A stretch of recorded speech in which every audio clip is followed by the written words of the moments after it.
bienvenue si vous nous rejoignez à l'instant sur la télévision du Monde 308 Bouquet Canal Sat. Voilà les titres. À suivre dans cette édition de l'information, la population de l'arrondissement de Njombe-Pendia qui peut désormais jouir de l'eau potable, une initiative conduite par le maire Paul-Éric Kingé, on en parle dans ce journal. À suivre également dans ce 19h45 tout un dossier consacré à la célébration ce jour de la 30e édition de la Journée mondiale de la statistique. Nous reviendrons sur l'importance de cette branche de l'économie sur le développement des communautés et également nous reviendrons sur le rôle de l'Institut national de la statistique à travers quelques experts qui s'exprimeront sur la question. Et puis, la page internationale nous fera revivre les manifestations anti-masques qui se sont déroulées cet après-midi à Berlin. Les manifestants sont contre les mesures barrières et accusent le gouvernement d'Angela Merkel de vouloir instaurer un régime dictatorial. Voilà pour le sommaire. Mesdames et messieurs, je vous retrouve dans quelques instants.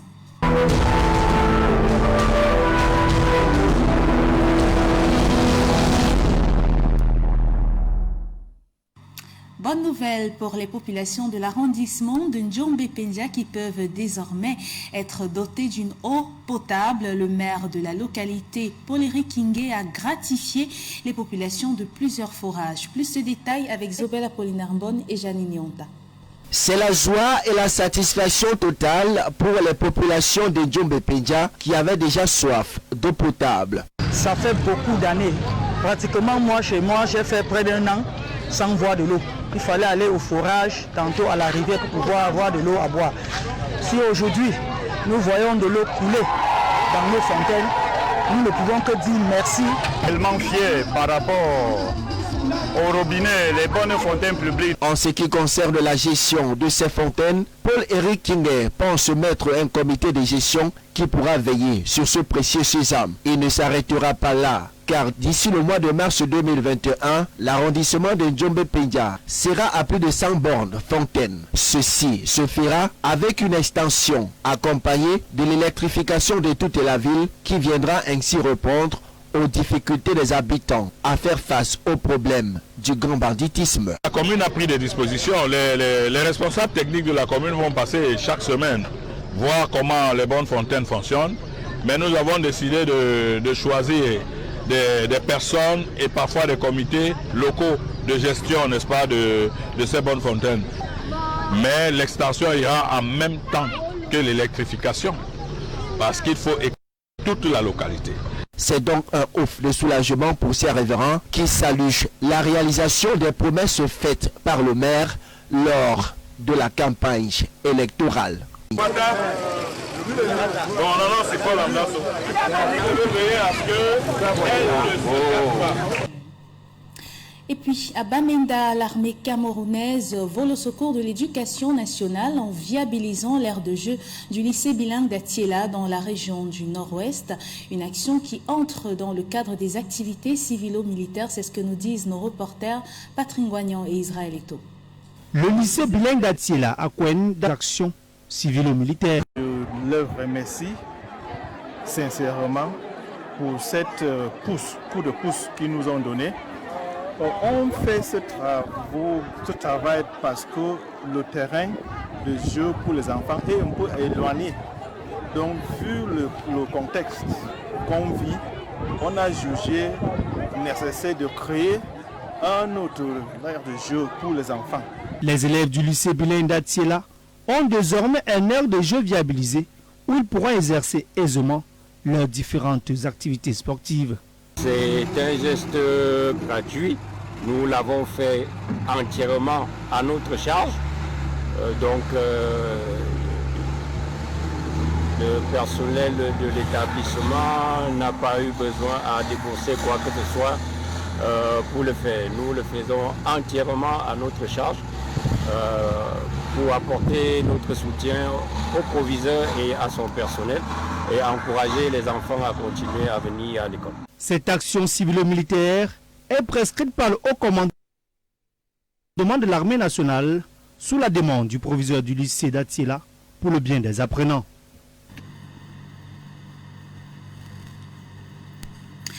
Parlons maintenant du problème que vit actuellement le port autonome de Douala. La partie camerounaise qui l'oppose à un grand groupe français par l'entremise du port autonome de Douala affirme ne pas avoir réellement perdu. En tout cas, c'est ce que disent certains experts portuaires qui se sont exprimés au micro de notre reporter Jean-Marie Onambeli. Depuis quelques semaines, la nouvelle court dans les différentes plateformes et les réseaux sociaux. Le Cameroun a perdu le procès par l'entremise du port autonome de Douala qui l'oppose à un grand groupe français. Pour les acteurs de l'espace portuaire, la lettre du 13 novembre 2020 a été mal interprétée. Le fameux courrier du 13 novembre, ça a deux volets. Premier volet,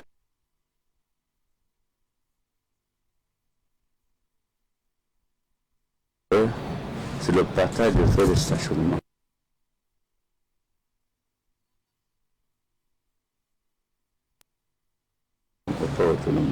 Le deuxième volet, c'est participation à l'appel d'offres. Voilà la convention de 389. Voilà le document là où DIT avait. Le document que DIT avait. Et voici. Celui qui avait déchargé, qu'il avait pris l'appel d'offres. Voilà le document qu'il avait déchargé lui-même. Qu'est-ce qu'il a fait? Il a préféré me présenter 618 millions comme ticket d'entrée avec le TIR, il nous proposait 24 milliards. C'est ça le document. Maintenant, on revient sur cette fameuse affaire. On revient signé par lui-même la loi, article 7 du contrat de concession 380. Il dit bien que ce décret de 86 stipule ici doit être respecté. C'est lui qui a signé. C'est ça, article 7. Là, il règlement. Il a parlé de l'article 25, renouvellement et révision de la concession. C'est bien beau.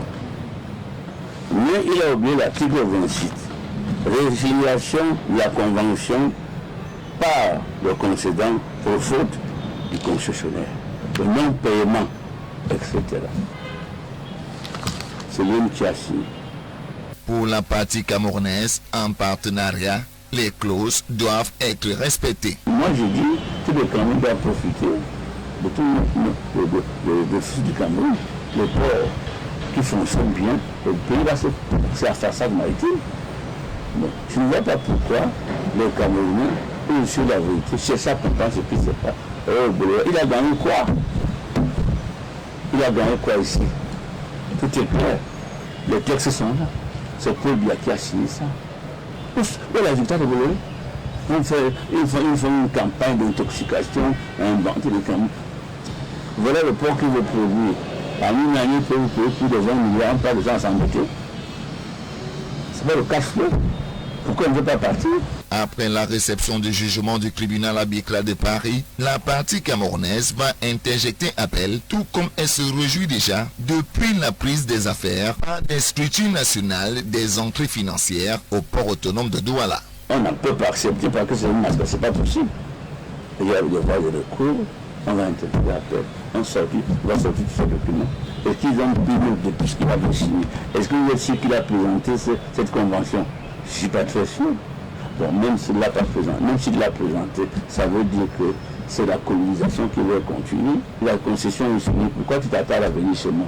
Tu as travaillé, voilà. Pourquoi il insiste? Il y a des Camerounais qui sont capables de gérer chez eux. Il y a des Camerounais qui sont, comme par exemple au niveau du port aujourd'hui, les recettes sont très bonnes. Ils ne sont pas contents. En 6 mois, on a fait 24 milliards avec le Covid. Combien de ça s'il n'y avait pas Covid? On devrait faire combien? C'est les Camerounais. Dans cette histoire et de l'avis de certains experts, la fin est loin d'arriver.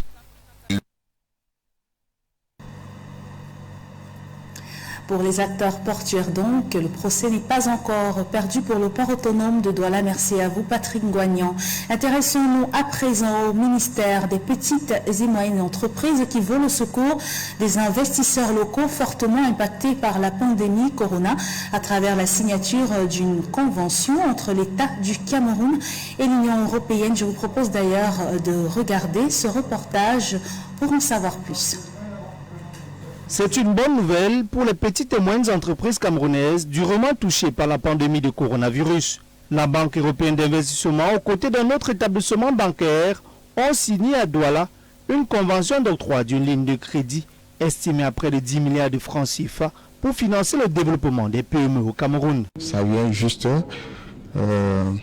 renforcer nos énergies, juste à la sortie de cette crise sanitaire, qui permettra en sorte que nous puissions redémarrer l'année 2021 en toute sécurité. Pour Achille Basilikin III, ministre des PME, de l'économie sociale et de l'artisanat, cette nouvelle ligne de crédit permettra de mobiliser des investissements et de soutenir l'emploi dans le secteur privé sur tout le territoire national. En fait, d'un accélérateur d'entreprise, parce que là aussi, au-delà même de la création, de l'incubation, désormais, il faut également que le plan accélération en fait d'entreprises existantes se mette en place. Et ceci grâce justement au concours d'un de nos compatriotes, mécènes dans le secteur, qui croit en la PME depuis près de 4 décennies. C'est un ouf de soulagement pour les investisseurs locaux. C'est là notre secteur a été le plus impacté. Vous avez regardé les premières mesures barrières qui ont été marquées par la diminution du nombre de passagers sur les capacités du matériel roulant, et la distanciation sociale, l'investissement sur tout cet outillage pour affronter l'éloignement de la maladie. Je voudrais dire que nous avons vécu une période de pénurie qui a marqué une pénurie de trésorerie. Cette initiative est un véritable bol d'air dans un secteur de PME très fragilisé par la pandémie à coronavirus. Le Cameroun célèbre ce jour de compare avec les autres pays africains la journée africaine de la statistique. Il s'agit de la 30e édition. L'Institut national de la statistique a décidé donc de faire une rencontre autour d'une table axée sur la modernisation des systèmes de statistiques nationaux. Jean-Jacques Mayekna et Patrice Foucault nous font le condensé. Elle constitue un élément essentiel de la prise de décision politique monétaire et influence les taux d'intérêt appliqués aux particuliers et aux entreprises. À ce titre, les statistiques peuvent jouer un rôle indirect dans la vie de nombreuses personnes. Il est question de l'amélioration de la qualité de l'information statistique. Donc, on se bat pour œuvrer dans la mise en œuvre d'un cadre facile, d'un cadre logistique intéressant, bien plus allégé et plus facile pour les utilisateurs et les acteurs du système national d'information statistique. On mise beaucoup d'espoir sur les sectoriels, afin de gérer l'information au niveau local, qui sera agrégée au niveau national et aussi qui pourra être utilisée pour les comparaisons internationales. Perpétuer la sensibilisation du public sur l'importance de la statistique dans tous les niveaux de la vie socio-économique. C'est le but de la commémoration de la 30e journée africaine de la statistique, célébrée ce mercredi 18 novembre 2020, sous le thème « Moderniser les systèmes statistiques nationaux pour fournir les données et des statistiques en vue de soutenir la paix et le développement durable en Afrique ». La modernisation, il s'agit de quoi? Il s'agit d'utiliser déjà les outils modernes de communication. Il s'agit d'utiliser les autres canaux de fourniture d'informations, d'utiliser d'autres techniques de collecte d'informations, notamment les données géospatiales, Il s'agit d'utiliser même des informations de la population, et dire mettre tout ça ensemble pour pouvoir créer des données de bonne qualité pour faire des bonnes décisions. Une thématique de l'édition 2020 qui arrive à point nommé avec le contexte actuel et en accord avec celle des 5 dernières années, dont l'objectif global est l'amélioration de la qualité des données statistiques pour le développement du vieux continent noir.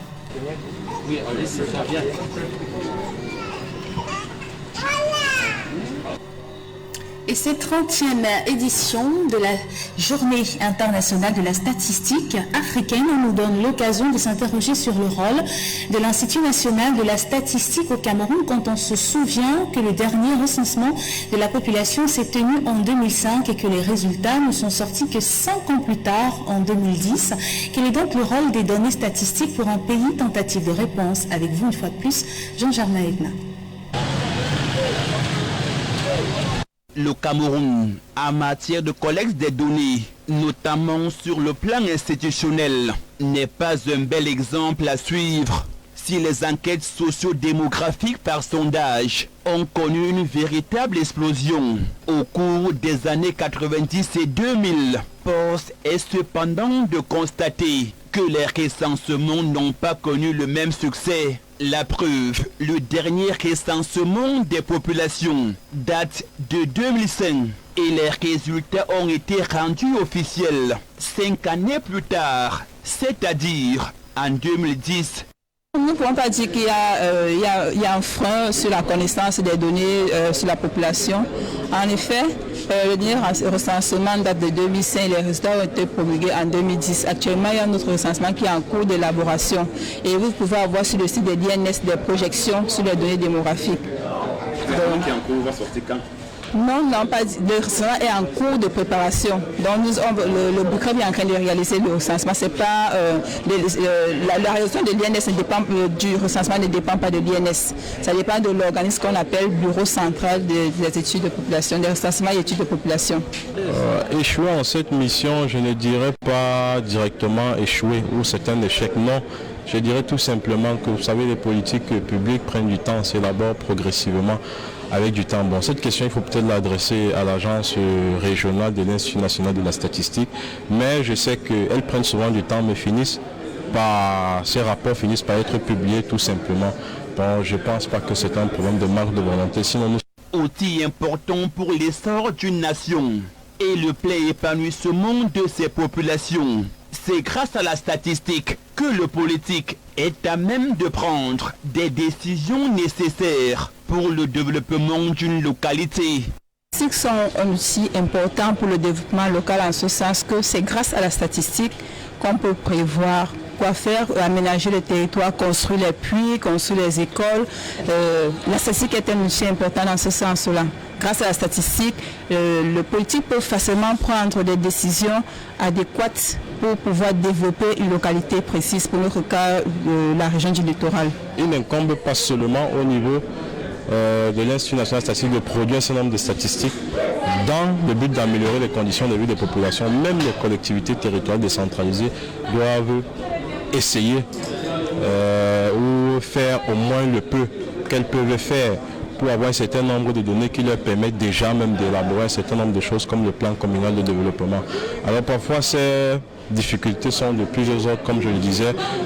Vous savez, pour améliorer les conditions de vie des populations, il faut descendre vers l'individu le plus humble, c'est-à-dire celui qui est à la base de la société, celui qui a plus de besoins que d'autres. Et parfois celui-là même manque d'outils nécessaires afin qu'on puisse exploiter ces outils, voilà les données qu'il nous donne pour mettre sur pied ces plans communaux de développement. Voilà. Rappelons que l'Institut national de la statistique coordonne l'activité statistique au niveau national. Des informations statistiques qui viennent des sectoriels, des administrations publiques, parapubliques et privées. Et cette célébration de la journée de la statistique s'est également étendue en Gaoundéré dans la Damawa, où il était question d'évaluer l'importance de cette branche de l'économie pour le développement des communautés. Le compte rendu de cette journée avec Bello Bassoubdou Bouba et Boubakari Moussa. La 3e journée africaine de la statistique a été célébrée dans la région de la Damawa autour d'une réflexion thématique. Moderniser les systèmes statistiques nationaux pour fournir des données et des statistiques en vue de soutenir la paix et le développement durable en Afrique. Un thème qui insiste sur la nécessité de garantir la confiance dans les données faisant autorité sur l'innovation et rappelle l'importance et l'intérêt public des systèmes statistiques nationaux. Les statistiques donnent aussi des outils de décision aux décideurs, si on peut le dire ainsi, parce que ce que les statistiques disent peuvent permettre d'orienter la politique dans un sens ou dans un autre. La statistique officielle joue un rôle de plus en plus grand dans nos sociétés et nos administrations publiques. Au niveau national, la statistique officielle a contribué au développement dans de nombreux secteurs particuliers de l'économie, ainsi que de la démographie, de la société, de la santé et de l'environnement. C'est donc une population qui a été suffisamment édifiée sur l'importance de la statistique, mais surtout le rôle que joue cette branche de l'économie pour le développement des communautés. En culture, dans ce journal Grogne à la Sonacam, les artistes bien déterminés à faire valoir leurs droits ont fait irruption au siège de l'institution après avoir eu vent d'une somme d'argent qui a été perçue par les responsables de la Sonacam. Charles Fils et Languet pour plus de détails.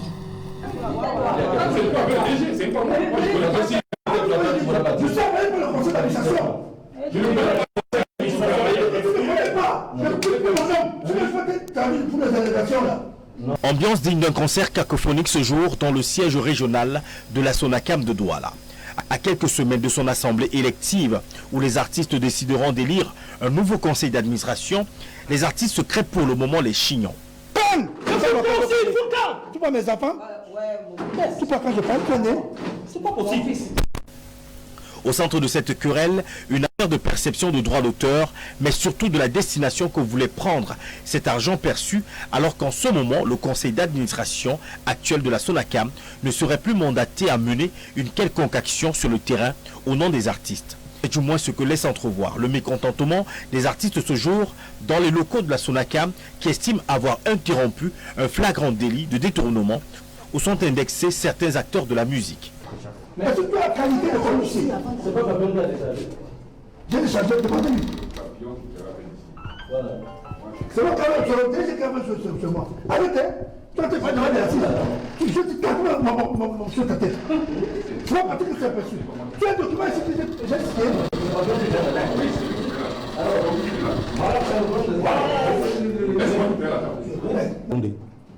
Parce que le DG est venu spécialement nous sommes venus ici aujourd'hui parce qu'il nous a été dit que le DG est là. Et nous sommes arrivés, on a trouvé le DG. Et dès qu'il nous a vus, il a fait la poudre d'escampette.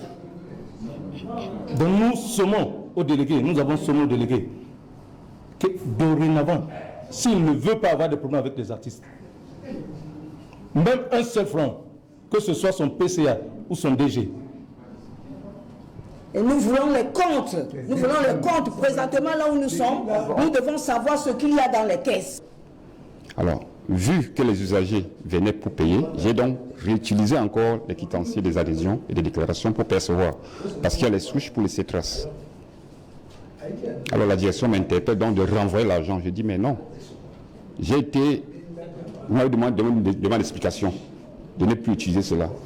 Renvoyez-moi les quitanciers des DEP pour que je puisse reproduire cet argent dans ces quitanciers et vous les envoyer. Alors j'ai eu de la pression que non, je dois envoyer. J'ai la lettre. Alors, pour éviter, parce que je sens là un piège pour moi, parce qu'il faut que je me couvre. J'ai donc dit, je n'envoie pas, parce qu'il me faut, c'est les traces, c'est vérifiable. Il faudra également que je me justifie. Si j'envoie cet argent, j'aurai aussi des représailles, puisqu'ils m'ont déjà interpellé par rapport à ça. Donc, je détiens cette somme et j'attends que le président, que les artistes m'interpellent pour que je puisse montrer la traçabilité des sommes perçues. La direction générale de la SONACAM, par ailleurs, citée comme le chef d'orchestre de cette musique sans harmonie, brillera par son absence.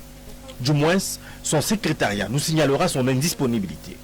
Un son discordant malheureusement qui se répète dans l'actualité du droit d'auteur au Cameroun et qui perdure, surtout à l'idée de voir les artistes sombrer dans la dèche. Normal que ces faiseurs de musique utilisent leur voix désormais pour uniquement revendiquer leurs droits. Une perception, quelle que soit, ils n'ont plus le droit d'aller sur le terrain et de percevoir l'argent sur le terrain. Donc, il faut que tous ces, vraiment par respect, je ne vais pas dire des gangsters, il faut qu'ils arrêtent d'aller percevoir de l'argent des artistes. Ils n'ont plus de qualité pour percevoir de l'argent. Il y aura assemblée générale élective le 12 décembre. Un nouveau conseil sera mis sur pied et ce conseil va continuer le travail, ou va reprendre le travail là où il a été arrêté depuis le 24 de la dernière assemblée générale. Ils ont reçu un courrier. Ils n'ont plus le droit de percevoir quoi que ce soit. On leur demande de ne plus aller sur le terrain pour percevoir. Qu'ils arrêtent. Dans tous les cas, il faut qu'ils sachent qu'on va porter plainte. Moi, je n'ai pas besoin de mon collègue pour porter plainte. Toute seule, je peux porter plainte. On va porter plainte et ils vont répondre de leurs actes. Nous avons les preuves que l'argent, ils ont volé de l'argent, ils ont pillé l'argent des artistes. Ils vont répondre de leurs actes et ils vont payer pour l'argent volé. Nous attirons l'attention de son Excellence, Monsieur le ministre Pierre Ismaël Bidoukwat. Monsieur le ministre, vous êtes notre papa et vous avez ce pouvoir de mettre tout sur les rails. Si vous ne faites pas quelque chose, vous allez retrouver vos enfants dans le pire. Attendons la fin de ce concert désolant. Et suite à cette descente inopinée des artistes très courroucés au siège de la SONACAM, le percepteur de la dite institution a tenu à se prononcer. Regardons. Alors, le quitancier des droits d'exécution publique était fini. Donc, je n'avais plus de questions, je n'avais plus de quitancier pour percevoir les droits d'exécution publique.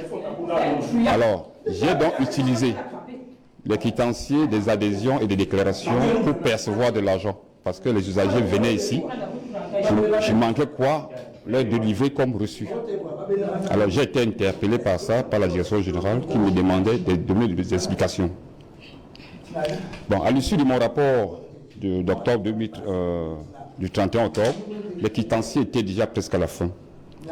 J'ai donc demandé à la direction générale de m'acheminer les quitanciers des DIP. Alors, ils ne l'ont pas fait. Alors, vu que les usagers venaient pour payer, j'ai donc réutilisé encore les quitanciers des adhésions et des déclarations pour percevoir. Parce qu'il y a les souches pour laisser trace. Alors, la direction m'interpelle donc de renvoyer l'argent. Je dis, mais non. J'ai été... Vous m'avez demandé d'explication de ne plus utiliser cela. Renvoyez-moi les quitanciers des DEP pour que je puisse reproduire cet argent dans ces quitanciers et vous les envoyer. Alors j'ai eu de la pression que non, je dois envoyer. J'ai la lettre. Alors, pour éviter, parce que je sens là un piège pour moi, parce qu'il faut que je me couvre. J'ai donc dit, je n'envoie pas, parce qu'il me faut, c'est les traces, c'est vérifiable. Il faudra également que je me justifie. Si j'envoie cet argent, j'aurai aussi des représailles, puisqu'ils m'ont déjà interpellé par rapport à ça. Donc, je détiens cette somme et j'attends que le président, que les artistes m'interpellent pour que je puisse montrer la traçabilité des sommes perçues. Donc, j'ai expliqué ça au directeur et avec Papillon. J'étais sous la pression, heureusement les artistes sont arrivés. Puis il les a interpellés, le directeur est parti, sans suite. Pour le moment, c'est donc une affaire à suivre pour les artistes. C'était la réaction du percepteur de la Sonacam. En sport, championnat de football professionnel au Cameroun, 2 organisateurs pour un championnat. Après la sortie de la FIFA, la Fédération et la Ligue prétendent être les seuls à pouvoir organiser ce championnat ce week-end. C'est ce que nous dit Priscille Messeni. Nouvelle série dans le bras de fer qui oppose la Fédération camerounaise de football et la Ligue professionnelle. Alors que plusieurs observateurs passionnés de foot attendaient les résolutions de la FIFA, la Fédération internationale de football association a réagi suite à la correspondance du 2 novembre 2020 qui revient sur la situation de la Ligue de football professionnel du Cameroun. L'intense fêtière revient sur le mécanisme régnant actuellement au sein des membres de la LFPC et les problèmes de coopération entre la FECAFOOT et la FPC qui causent un dysfonctionnement dans le football. Dans ce communiqué, la FIFA, autorité suprême du football mondial, précise que la FECAFOOT a le droit et l'obligation d'organiser ces différentes compétitions, avant de poursuivre que la Ligue peut organiser ce championnat. La réaction de la fédération ne s'est pas fait attendre, elle qui a rendu public un communiqué de presse le 17 novembre 2020. Suite à la lettre de la FIFA du 16 novembre 2020 et un respect de cette directive, la FECAFOOT a informé les présidents de clubs et la presse sportive que la première journée du championnat professionnel d'Elite One, initialement programmée pour le 10 novembre, puis reportée au 18 novembre prévue pour le dimanche 22 novembre 2020. Et la programmation sera publique dans les prochains jours et effective dès ce dimanche pour la reprise du championnat. Une sortie de la fédération qui a tout de suite incité la réaction de la Ligue de football professionnel du Cameroun. Elle qui a rendu public aussi un communiqué aux premières heures de ce mercredi 18 novembre 2020. Dans ce communiqué, la Ligue de football revient sur les intentions de la FIFA d'octroyer à cette ligue la reprise des activités de cette dernière, notamment l'organisation des championnats de Ligue 1 et de Ligue 2. Le communiqué revient sur le fait que la LFPC a pu prouver à la FIFA que la prétendue dissolution n'était qu'une manœuvre illégale et anti-statuaire organisée par certains dirigeants de la FECAFOOT qui s'appuient sur quelques responsables de clubs à leur solde pour empêcher le démarrage des compétitions. Dans cette correspondance, la LFPC revient sur la FIFA qui considère que la Ligue n'a pas été dissoute, contrairement aux déclarations de la FECAFOOT. La FIFA aussi considère que le match d'ouverture du championnat de Ligue 1 qui opposait la Panthère sportive d'une 2 à Coton Sport organisée par la LFPC le 1er novembre 2020 est valide, contrairement à la FECAFOOT qui avait fait le reproche à la Ligue d'avoir fait appel à des arbitres internationaux et d'avoir fait jouer le 10 matchs sans présentation des licences pourtant abusivement retenues par la FECAFOOT. Selon ce communiqué aussi, la Ligue parle justement de la FIFA qui a demandé la reprise du championnat interrompu, qui fait clairement allusion au championnat lancé par la LFPC le 1er novembre 2020. Et malgré les instructions de la FIFA par mesure de précaution, et la Ligue de football professionnel soutient qu'au vu de tout ce qui précède et dans le but de permettre une meilleure préparation de la sélection nationale après au CHAN Cameroun 2021, elle reprendra l'organisation du championnat de Ligue 1 dès le 21 novembre 2020 avec un programme détaillé qui sera communiqué dans les jours à venir. Voilà donc une situation qui embarrasse les responsables de notre football, à savoir la Fédération camerounaise de football ainsi que la Ligue qui est chargée de l'organisation du championnat. La FECAFOOT d'un côté qui entend organiser le championnat le 22 septembre et la Ligue qui prévoit organiser son championnat un jour avant.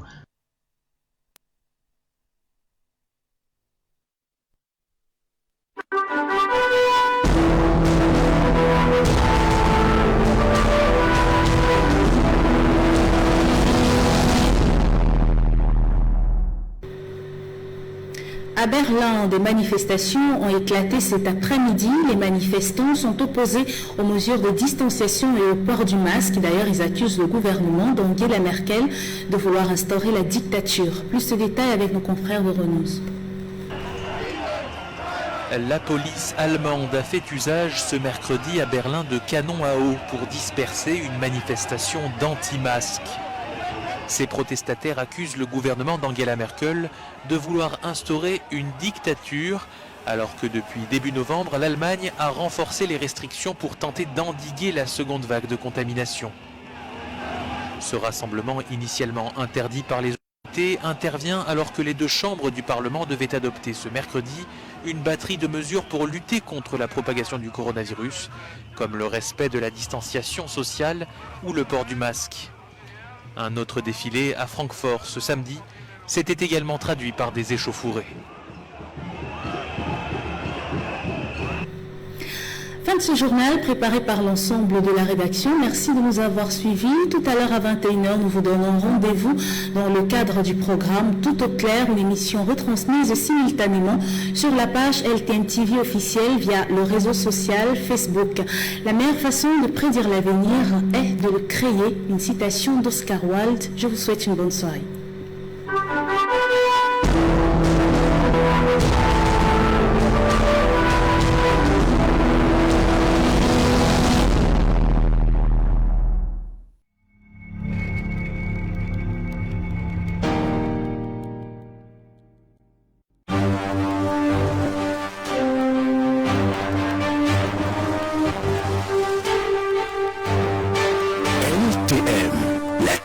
Du monde inspiré par vous.